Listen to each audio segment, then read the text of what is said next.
Кочкорлуктар айыл өкмөт башчы менен милиционерди бакка байлап коюшту. Кочкор районундагы Кумдуб айылынын тургундары айыл өкмөт башчы менен аймактык милиция кызматкерин жип менен бакка байлап коюшкан. Жашоочулар аларга сүйлөшүүгө аракет кылганда куралдан ок чыгарганы үчүн нааразы. Социалдык түйүндү манас аттуу колдонуучусу жарыялаган маалымат боюнча айылдыктар айыл өкмөт башчынын үйүнө сүйлөшүү үчүн барышкан. Ал участкалык милиционерди чакырып, элге карата ок атып башташкан. Ага ачууланган эл экөөнү тең жип менен байлап, бакка таңып коюшкан. Андан кийин укук коргоо органдарын чакырышты. Алдын ала маалыматтар боюнча адамдар жаракат алган жок. Баш кийимчен айыл өкмөт башчы Канат, жанындагы аймактык милиция кызматкери тыныч. Президент Сооронбай Жээнбеков жаңы кайрылуусу. Бүгүн 7 октябрда президент Сооронбай Жээнбеков кыргызстандыктарга кайрылуусун жарыялады. Өлкө башчынын басма сөз кызматы тараткан билдирүү. Урматтуу мекендештерим, Кыргызстаныбыз эң татаал мезгилди башынан кечирип жатат. Бирок кемеңгер элим, бул татаал кырдаалдан дагы аман-эсен чыгабыз деп бекем ишенем. Бир дагы бийлик же кызмат адам өмүрүнүн бийиги эмес.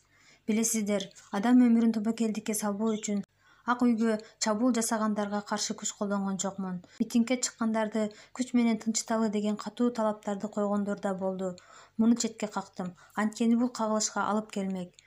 Өзгөчө абал киргизүү жөнүндө даярдалган жарлыкка да ушундан улам кол койгон эмесмин. Жерлерде митингге чыгабыз деген мекендештеримди токтоттум. Бизге азыр жаат болуп бөлүнүү канчалык коркунучтуу экенин көрүп турабыз. Урматтуу мекендештерим, бийликке жетүүнү каалагандар эңсегенине жетишти.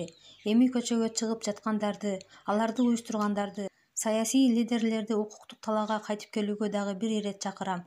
Ушул татаал мезгилде жарандык бийик позициясын көрсөткөн акылы тунук жаштарыбызды өзгөчө бөлүп айткым келет. Түнү бою уйку көрбөй жарандардын жана мамлекеттин тынчтыгын, мүлкүн сактаган эмгеги үчүн ыраазычылык билдирем. Кимдин баалуулуктары кандай экенин акыркы 2 күндө так даана көрө алдык. Силер жаштарыбыз, бийлик талаш менен алек болуп отурган улуу ага-эжелериңерге бул күндөрү татыктуу үлгү көрсөтүп жатасыңар. Силер бийлик, мансап, кызмат эмес, Кыргызстандын өзү керек экендигин дагы бир жолу көрсөттүңөр. Өлкөдөн өткөн дөөлөт жок экенин сөз менен эмес, өз иш-аракетиңер менен далилдей алдыңар. Мен бардык тараптарга сабырдуулук, токтоолук каалайм. Мамлекеттин кызыкчылыгын өз кызыкчылыгынан жогору коюуга чакырам. Мыйзам талаасына кайтып ынтымак менен бул абалдан чыгалы. Урматтуу мекендештерим, Кыргызстанда тынчтыкты камсыз кылуу, коомдук тартипти орнотуу бүгүнкү күндүн биринчи милдети болуп турат. Бириккен аракеттер менен бул абалдан чыгып кетерибизге ишенем. Баарыбыз үчүн өлкөдөн өткөн дөөлөт жок. Сүйүктүү Кыргызстаныбызды жараткан Кудай өзү колдосун. Булак баракелде.